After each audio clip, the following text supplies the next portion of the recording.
A dangerous storm is approaching our current location. That was the advice I just got. We're gonna stay out here and try to film it.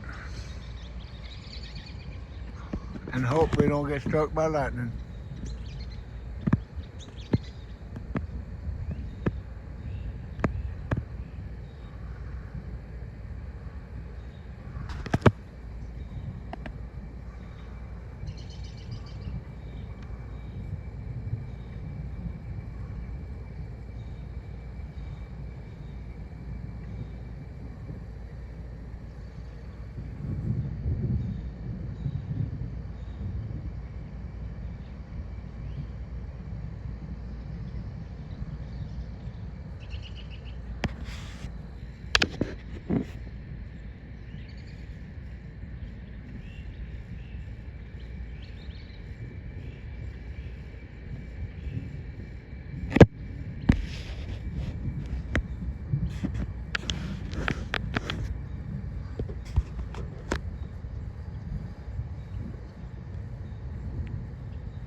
A lot of cloud to cloud lightning.